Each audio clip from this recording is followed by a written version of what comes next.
Right. Well, but I mean, 1 year worth of payments and then 2 years worth of payments. So we could probably borrow half or a third, 2/3 now, and then we could wait for BPSA For the balance, if you wanted to. next fall. Maybe Absolutely. get it next fall or next spring when they need it. So we'd have 2 or 3 shots. They have a lot of options. The general, the ability, the referendum gives you a lot of options. I mean, we could do this in 1, 2, or 3 different pieces. We could do an RFP for banks, see what they come back with. We could split it up between 2 banks at that time if the size is an issue for somebody.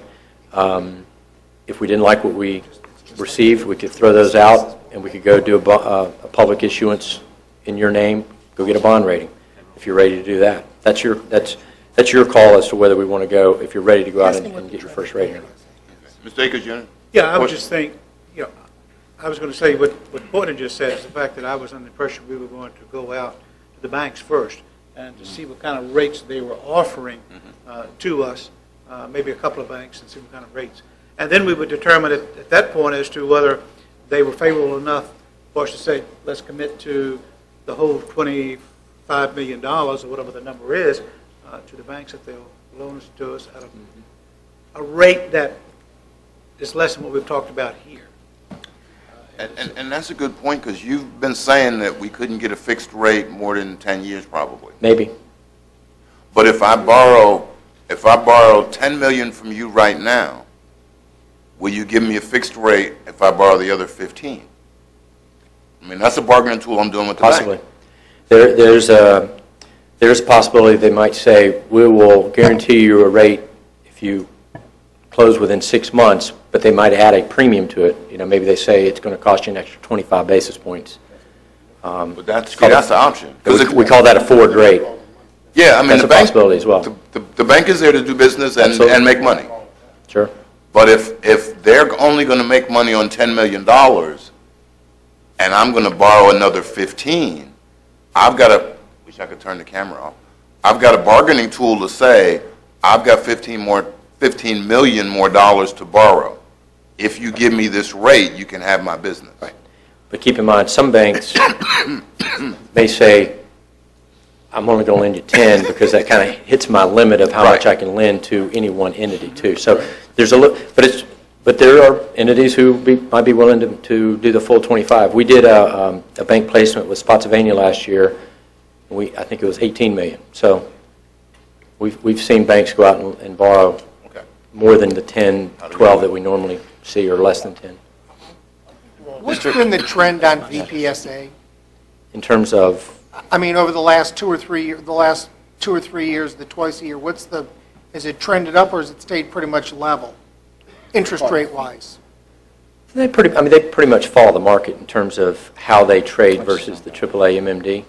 Is that what you're asking, or just in terms of rates themselves? Just rates themselves. Well, I mean, like I said, a year ago, we hit the all-time low in municipal bonds. So last fall sale would have been very good because they sold probably 4th or 5th week in October, I think, and closed in November.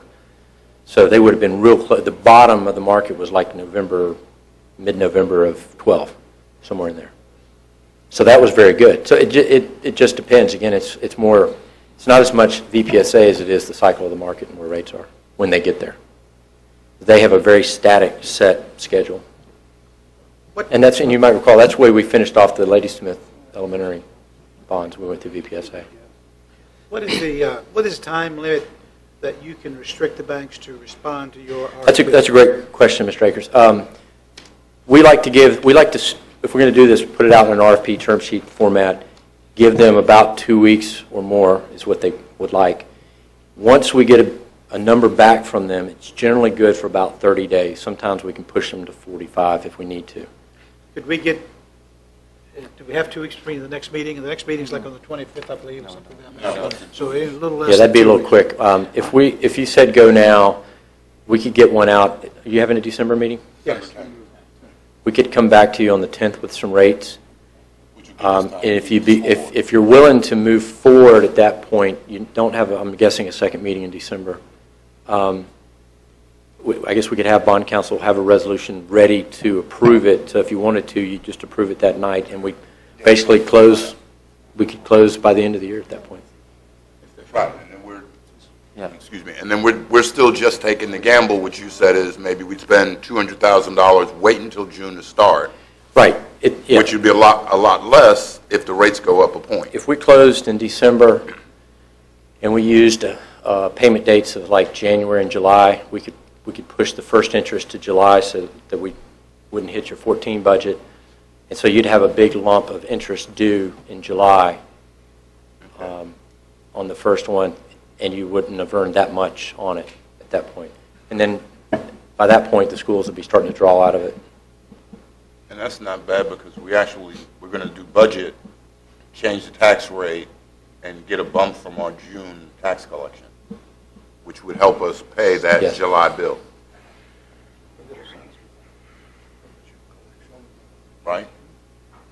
Mr. Chairman, I think I'd be, and I know we've talked about kind of hedging our bets, but I with the interest rates where they are right now, I think I'd feel more comfortable about going out and doing it all at one time, and not taking the gamble. 25 million now? Okay. Mr. Rogers, can you do that for us? What we can do is do up to $25 million plus cost of issuance. That way, they've gotten the credit approval at the highest, and we can always come back down. So if the board decided, okay, maybe we're going to do 20. And we're only going to do the whole 25 with the caveat that they give us a fixed rate for 15 years. What we typically do is ask for a 20-year rate or give us the best you can do. And so they come back with various options. 20 is more than 15, I like that. Okay. And I think probably what I do in this case would be also to say, if you can't lend us the entire 25, how much would you be willing to lend us? Because we might get $10 million from Bank A, $15 million from Bank B. And if we got that, we would have the ability to break it in half and then go to VPSA if we had to, or use one of the other banks. Yeah. All right, that's... So I think then the idea would be between now and December, talk to the schools and kind of make sure we know where we're headed in terms of we get them the full 21, the full 4, or do we pare it back, borrow 90% of it now if there's a... I'm just not sure where that... I want to make sure that we don't go borrow too much and we end up borrowing to pay interest back, because if we borrow too much and we can only use it for these two projects, assuming the wording of the question, then the only use of that money is to pay principal back, pay part of the loan back. Yeah. Which if we get good prepayment provisions, then we could pay back some of it. So that's another benefit of a bank. Is it the consensus that the board wants Mr. Rogers and Davenport to go out and look at bank financing for the entire project, and the possibilities that it could be less than the entire project we'll get based on your responses? And then we'll plan to have that by the 10th of December with bond counsel or with the bond resolution ready to go. Bond resolution ready to go. Which also means that we have to meet with the school board before then to get an idea of where they are. And I'm not sure if they know where they are, because they've just been doing, preliminary estimates. So they don't have any fixed bids, but. And they haven't bid out the projects for an architect or engineer or anything yet either. They have an architect on staff, so I think he's working on it. That's the same guy that's been there all the time. Or the architect, yeah. Which means that we don't have any working drawings, we don't have any real design yet, but it's most economical, and we're relying on you to go out now and borrow this money, because if rates go up, we'll end up spending a lot more money. And 20 years is about 8 cents, which is kind of what we told people it was going to be close to based on your last estimate. And anything we come in under 4% looks like we save. That's why I think if we can get a fixed rate, Think we're going to come in under 4%? Hope we come in under 4%, yeah. Well, yeah, as I said in here, 150 basis points, 1.5% increase in rates, that's an extra $5 million in debt service over 20 years, so it's real money. You said that way too fast for it to be $5 million more. So that was way too fast. So that's the kind of bump we could get. If it goes up 1.5%, Right, then we're spending an extra $5 million. very quickly. So, yeah. All right. So we're gonna We're going to ask Mr. Rogers again to go out bank financing as many possible options as you can. Right. We're going to hold BPSA as a Last resort, or last second resort or option. an option. And then we're going to try to borrow as much as we can through the banks, and we'll go from there, and we put it together, and then we'll meet with the school board. If we don't come back with 20-year rates, we'll come back with whatever they give us. We can make a decision whether to take it or not, or move forward with the bank, with a rated bond issue sold by the county. Yeah, because if they don't want our money, we'll just give it to VPSA. And if that is the case, I'd say the quickest we'd probably get to the market would be late February. Okay, which is good time. Not a bad Because time. we're still ahead, and they probably still won't have final numbers by then anyhow. Okay. Okay, Anything else you want to add to us? that's all I got. Okay. Anybody else have any questions for Mr. Rogers? All right, you're leaving now? We're going to head out. Okay. Homework. Homework? Hey, guys, your dad is one of the best putters I know. Okay? Thank you, Mr. Rogers. You have a great day. Thank you, sir. Okay, consent agenda. Any final comments on the bond referendum? I think we're all straight there. We know where we're going. I think we're good. Okay. Consent agenda, approval of minutes, warrants, planning commission schedule, lease for the dental clinic. Let's pull that one so we can talk about it for a second. Governor's holiday schedule and a American Heart Association light tree. Want to approve the agenda A through C, E, and F? Mr. Chairman, second. All in favor, say aye. Aye. All opposed, nay. Okay, that was unanimous approval of the consent agenda. We just want to make sure we mention item D is the Did you get this page? dental clinic that the county very much wanted to have continue. And everybody who worked with the Central Virginia Health Clinic did a great job. Mr. Cully, Mr. Parton, I'm sure, Mrs. Hall. It's great to have them back and great to keep that program. I just wanted to take a minute to say how great it was and allow any other board member who wanted to do the same the opportunity. And if there are none, I'll ask that we approve agenda item D. Mr. Chairman, before we do that, I'm just making sure we're not buying a laser printer, too. It's not in the electronic version. Oh, we don't see that. I'm just making sure, that maybe we're... That was just it looks like an HP, isn't it? It is an HP. Okay.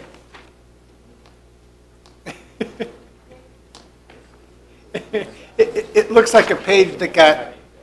We got an extra page in there. I see it in Mr. Akers' thing too, but Mr. Underwood and I don't have that. Or at least I don't recall seeing it. Okay, so Making we're sure it all, wasn't meaning something, that's all. Just to make sure we're clear that we're going to waive the fee, the rent fee for the dental clinic for this first year. But we do have a basis for charging them down the road. Right. They want to get their business going. we want to make sure that they can continue, and since it is a business, we want, to make sure they're profitable and they keep going. Okay? Motion to approve the dental clinic without the laser printer is in order. Second. Motion made by Mr. Underwood, seconded by Mr. Seeley. All in favor, say aye. Aye. All opposed, nay. So that motion carries. Oh, Mr. Fincham, can you give us real quickly the update on stormwater, agenda item number 6? You said that was something we could do in a couple of minutes.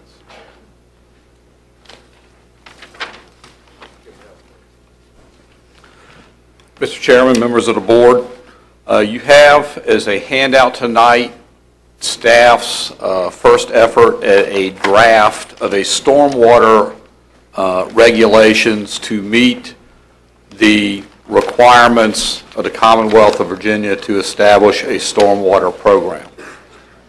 As I mentioned in my memo to the board, the regulations themselves continue to be a moving target, and I think some of the board members probably heard that at the VACO conference, and I think some of you probably have also heard that from not only from staff but others that you have talked to. Even as you have this draft before you, there are amendments to the, in the Virginia code to change the regulations even further.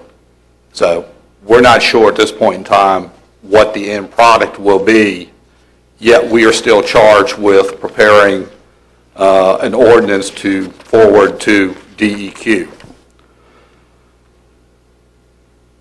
DEQ, I believe, has also decided that the regulations are in such a state of flux that it necessitates some additional time for the regulatory changes that they are considering to work their way through the process. So DEQ has advised staff that the initial submission deadline for a draft has been moved from December 15th to January 15th. There is scuttlebutt that that time frame may be moved further, but at this point in time, the notice we have received is that January 15th is when we will be required to submit this draft document to DEQ. Staff has worked hard to try to digest the regulations and put them in a form that is somewhat legible. It's a technical document. We have technical regulations we have to follow. We can only massage that language so much, but we've tried hard to put it in a language and in a format that at least we can follow, and hopefully share that information with the people that we deal with on a daily basis. I would suggest to the board that there will be some additional amendments. We forward a copy to the county attorney. We actually used Ms. Cosby's draft that she had prepared for another locality as the basis in part for our regulations. So we were not starting from scratch. Having just completed this draft today and presented it to the board, we are not requesting that the board take any action at all. We will be back to you at a future meeting to update you on the changes from DEQ as well as any recommended modifications that we would prepare to this ordinance. The board will actually have to adopt the regulations by April 1st under the current time frame. So we still have some time. We want you to look at them before we actually submit something to the state. So that's my update tonight, Mr. Thomas. Mr. Culley wants to add to that? I just would like to update the board that at the VACO conference on Tuesday, that at the general meeting, an amendment was pushed forward to ask the state to extend the deadline from July 1/14 to July 1/15, basically on comments made by DEQ employee that they were really having real issues with the proposed regulations that they inherited from DCR, and that the comments that the counties have been making, the written comments that we've made through the Rappahannock River Basin Commission and other organizations made a lot of sense, and they were having real difficulty incorporating all that into the regulations. So hopefully we may get some traction with the General Assembly and get a year, but it may not, because of course we're getting some pressure from the EPA to do something. I was going to say, isn't this an EPA mandate more than a state mandate at this point? Yes, sir. But pushing something forward that doesn't work, I mean. And they're asking the state to enforce it. Right. So, you know, they could say what they want. If the state doesn't really enforce it, there'll be a battle between the federal government and the state. We'll wait and see who wins that one. But this is the equivalent to the Maryland rain tax, isn't the same sort of situation that we're in at this point with this? They all fall together under the same regulations or the same directive from EPA, which is to clean up Chesapeake Bay. Yeah. And which is, once again, we're not the polluter, we're just the recipient. And they count it where it lands. So, okay. Thank you, Mr. Fincham. We will look for an update in December from you. And Mr. Fincham, could I ask you to, you copied us on that document, could I ask you to send us, or send Mr. Underwood and I an email? All right, we will take a break till shortly after 7:30, and we'll be right back. So we'll stand adjourned. Thank you, ladies and gentlemen. We are going to reconvene the Caroline County Board of Supervisors meeting for November 14th. We are at the 7:30 portion of our agenda, which is public comments. At this point in time, we allow any citizen that would like to come before the board and speak on any matter that is not a public hearing to do so. Your time limit will be 3 minutes, but feel free to come forward. So at this time, we will declare the public comment section to be open. If you would like to speak about the public hearing, which is Burma Road, please wait until we do that, which will be next on the agenda. Public comments, Mr. Vice Mayor, how are you today, sir? I am fine. I'm not speaking as a representative of Port Royal, just as Jim Heimbach, citizen, very interested in the schools, and I just want to thank everybody on the Board of Supervisors for your support for the school bond referendum. I think your support had a lot to do with it getting 80-odd% plus, which I think is wonderful that the county is that supportive of the schools. So thank you again for your support. Thank you, Mr. Heimbach. Is there anybody else who would like to speak in the public comment section?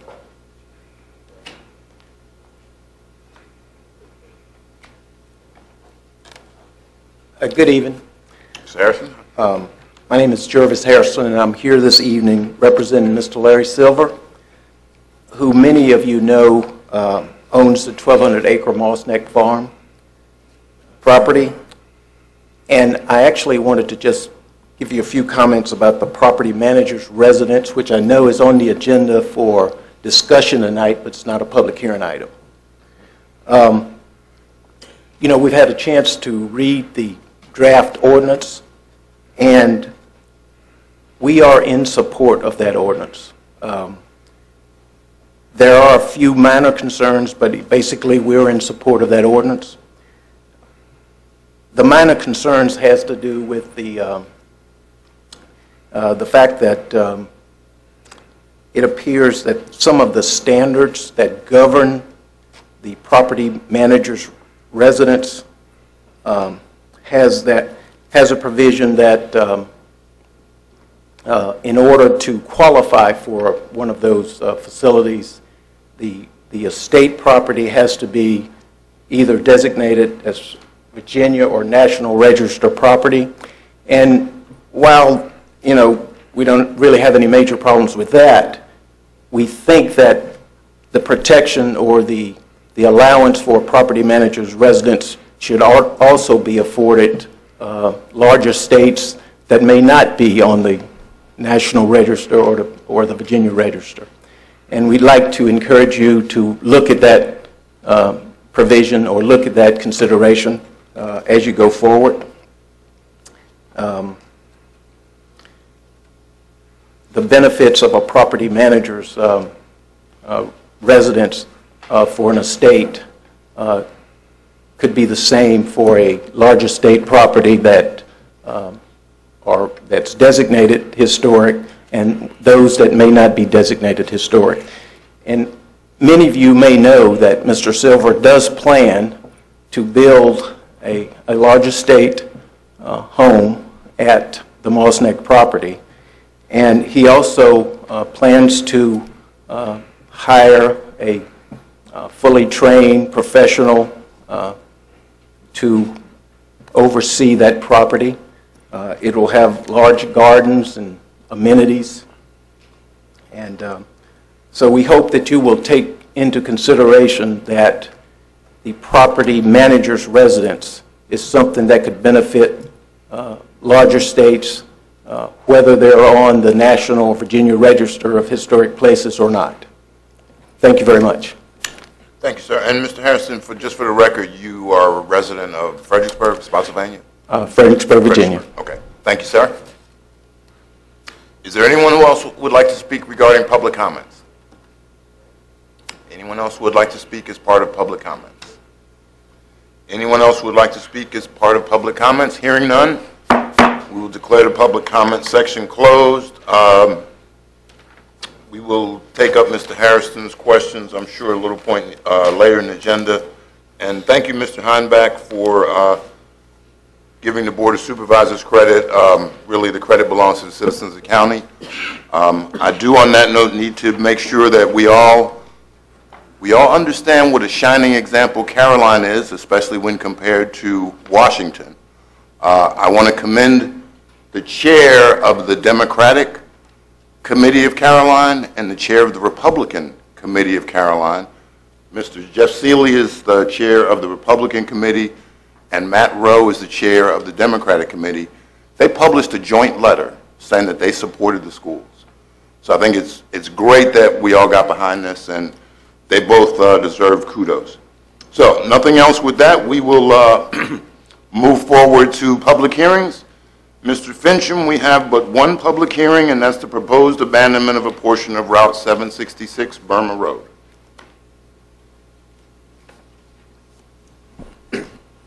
Mr. Chairman, members of the board, your one and only public hearing tonight is a public hearing to abandon a portion of State Route 766 Burma Road for a distance of approximately 1.23 miles. You have a brief report in your packet which outlines the request and the background related thereto. The board did authorize this public hearing at your October 8th Board of Supervisors meeting.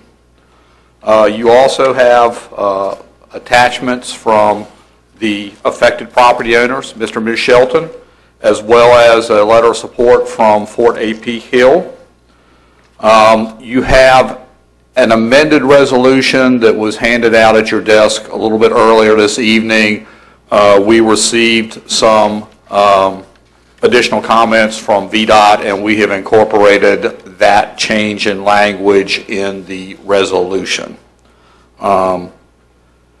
Generally speaking, there are two property owners on this section of road, Fort A.P. Hill and the Sheltons, and the issue is whether there is a public necessity or public need for that portion of the road. There does not serve any other properties, does not extend beyond the end of the cul-de-sac to any other potential properties in the future that could utilize that road in the future.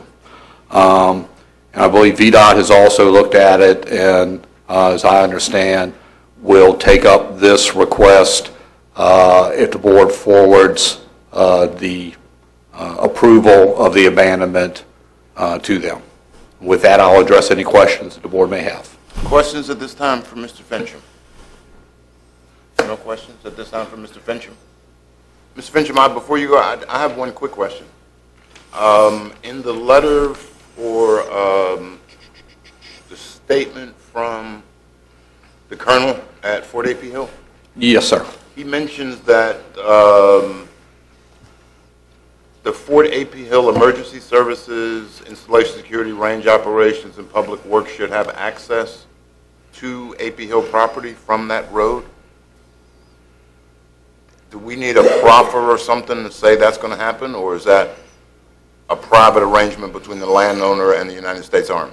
I think that would be a private arrangement between the two property owners, but I think you could pose that question during the public hearing if you want clarification on that. Well, but once I open the public hearing, I don't get any proffers. I guess it's not a proffer. This is not a rezoning application. Okay, okay. So he would have to make that voluntary anyhow. Okay. Thank you, Mr. Fincham. Alrighty, at this time, we will declare the public hearing to be open for the proposed abandonment of a portion of Route 766 Burma Road. When you come to speak, please state your name and your voting district. Please don't state your address, just your name and your voting district, and you'll have 3 minutes. So the public hearing is declared open. Public hearing is open. Mr. Shelton, as the, I guess the originator of this request, will consider you as the applicant, and feel free to speak first.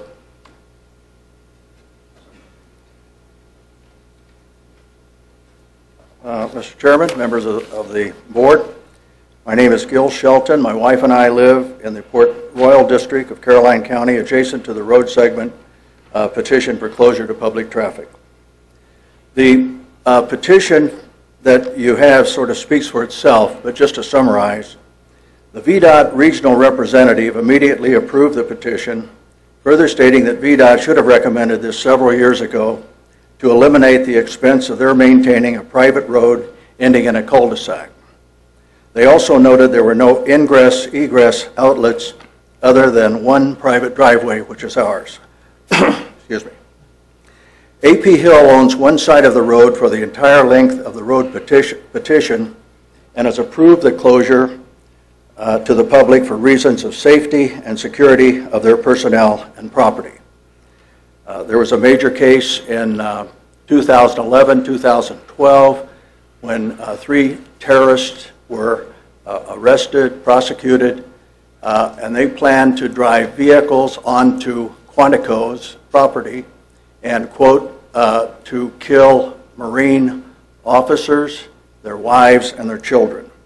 And this AP Hill, unfortunately, has very few fences, and this would be a blocked-off area where they would have one.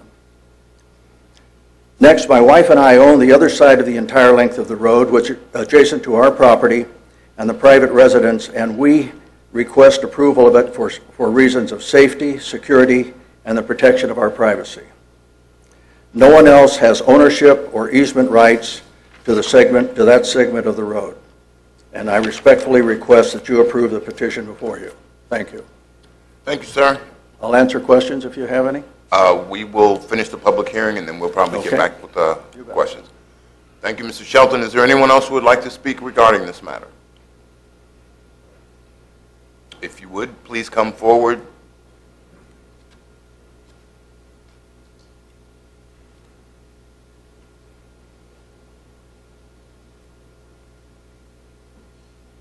How you doing today, Ms. Sneed? Fine. My name is Ellen Sneed, and I live in Caroline County, and I'm in the Port Royal District. I'm here because I hope that I can give you a different perspective. It all sounds well and good, but thank you for listening to someone else. And I'm here because I'm a tenant on the land near Moss Neck. I call myself a tenant because that sounds temporary, and I am temporary. So I'd like to take you into the future to see beyond ourselves, and I think that's something we all can look at. You're all gentlemen. You've heard things here before. You've got issues and issues and issues. And this is a small private road in Caroline County.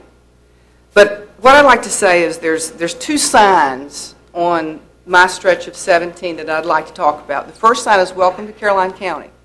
I want to say I wasn't born here, but I've been here 26 years, and I've grown to love and to really appreciate what you gentlemen and ladies do for the counties.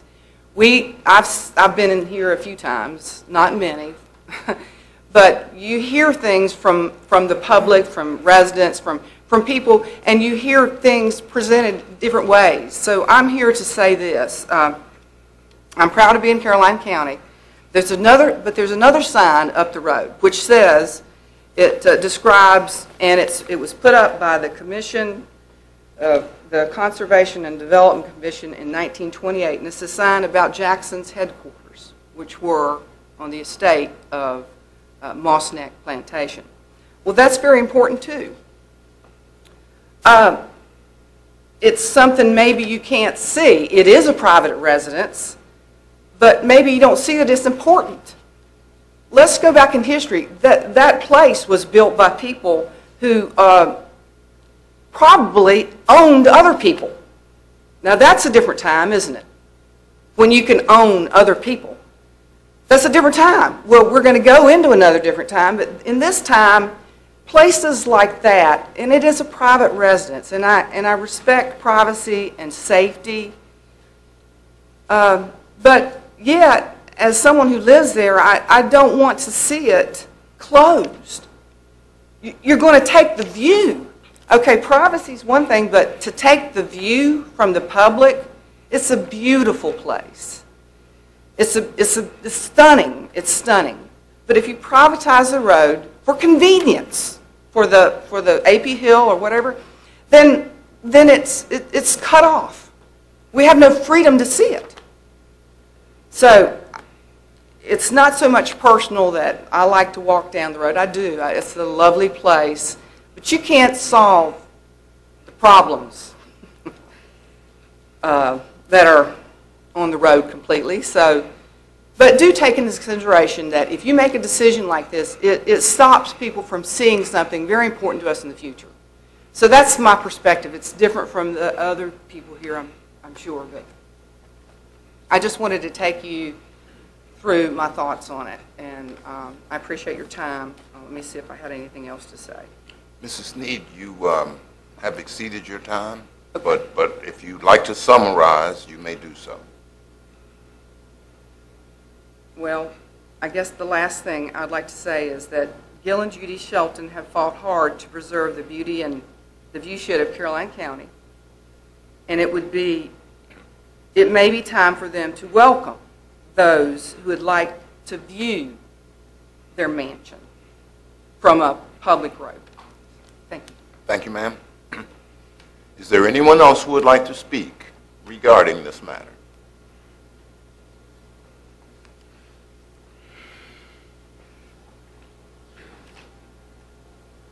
Good evening. I'm Lieutenant Colonel Pete Dargle from Fort A.P. Hill, and appreciate the opportunity to speak tonight. On behalf of Fort A.P. Hill, I'd like to extend that we are supportive of this effort. We find that the effort that's to reduce public throughput on Burma Road would be supportive of our installation's effort for access and security.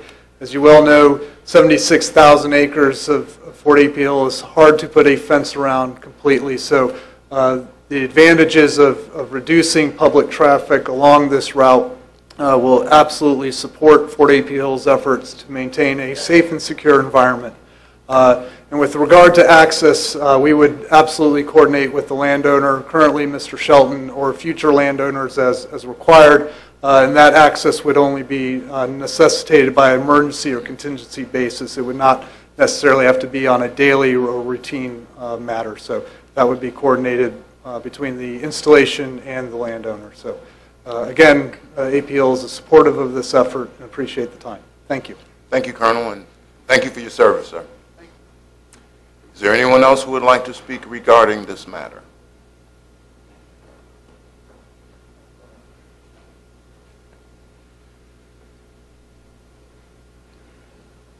Thank you, Mr. Chair. Again, Jervis Harrison, Fredericksburg, here representing Larry Silver, who's the adjoining property owner. We are not opposed to the abandonment of this roadway. If Mr. Shelton wants this portion of the road to be private, we think he should be able to do so. The only thing we'd ask is that at the point of its closure, that there be an adequate turnaround. Thank you.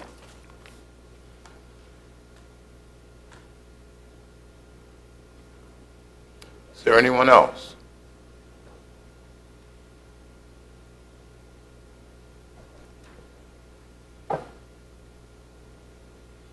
Mr. Chair, other Sheriff members of the Whipple. board, I just want to piggyback off of what Lieutenant Colonel Dargle has said from a public safety standpoint. If that's what the Hill would want, I have no objections whatsoever from the public safety standpoint if they did block that road. There's nothing else that it goes to. They are the property owners that are there. And speaking and hearing the young lady speak about the historic part of it, I think maybe there might be some type of arrangements, as he does have a caretaker, if they wanted to view it and they've never viewed it before, and if he wished to open that up, then I think you could kill two birds with one stone. So again, from a public safety standpoint, we have no objections. Thank you, sir. Is there anyone else who would like to speak? Thought there was someone in the back who got up. Is there anyone else who would like to speak regarding this matter?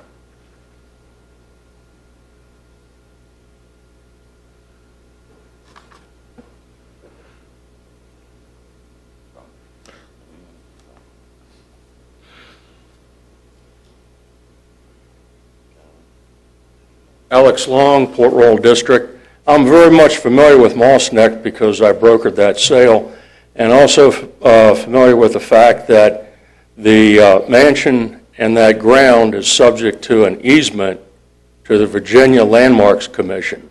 And in that easement, it states that occasionally the property will be open to the public, obviously at specific dates. So yes, there is public access, and yes, that property is protected by an easement granted by someone who had the foresight to recognize the great importance of that easement.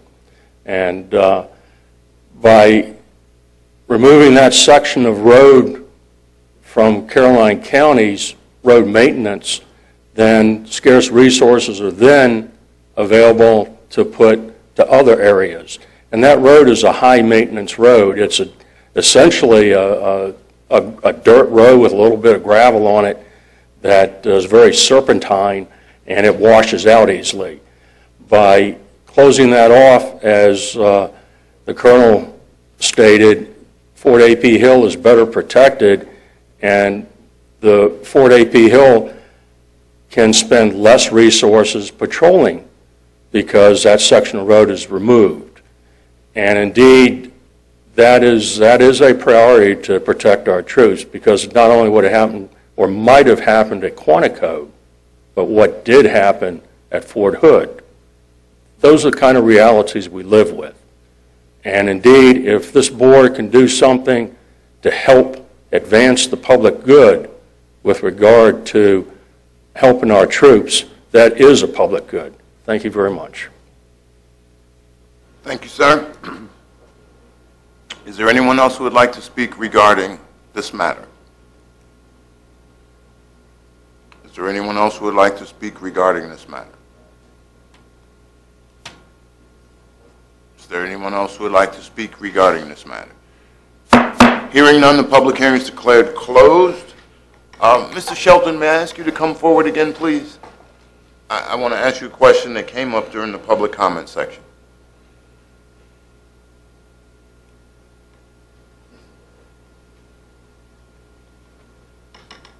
Thank you for coming up. Mr. Long referenced public access.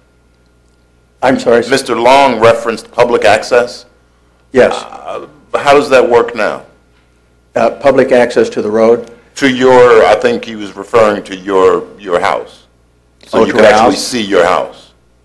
Last year, I estimate probably over 300, maybe 350 people toured the grounds. Under our easement with Department of Historic Resources, we do not have to allow one person to enter the grounds. We allowed the National Park Service to establish an appointment calendar, and they put on about 5 events.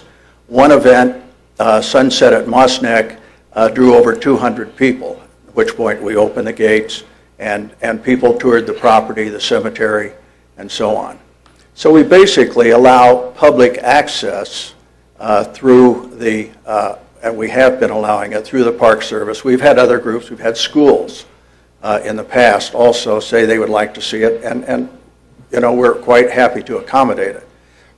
The major problem is comes insofar as open access to this road, in which various parties come through. Usually we contact the A.P. Hill Police, and they're quite quick in getting out and checking people out. There was an attempted suicide that the A.P. Hill Police saved the man, and it was about 10 to 15 minutes last year at the end of the road on the cul-de-sac. It's not a road that's traveled much, but every car that goes through is noticed, and some are of concern. And so I think security is a problem. I mean, and I understand and sympathize with the security concerns of you and the Colonel. Yes. What Mrs. Sneed referenced particularly was, you know, the historical nature of your house, and you know, you're blessed to have a historical house, so people want to see it. Sure. So if any citizen wanted to see your house, now they could just ride down Burma Road, see it, turn around, and go home. Well, if that happens, yes. I mean, that's a very infrequent happening. The thing that they can't get on the grounds, the gate is locked. Right, but I mean, just to see your house, they could do that. They could. Right. I mean, it's very possible.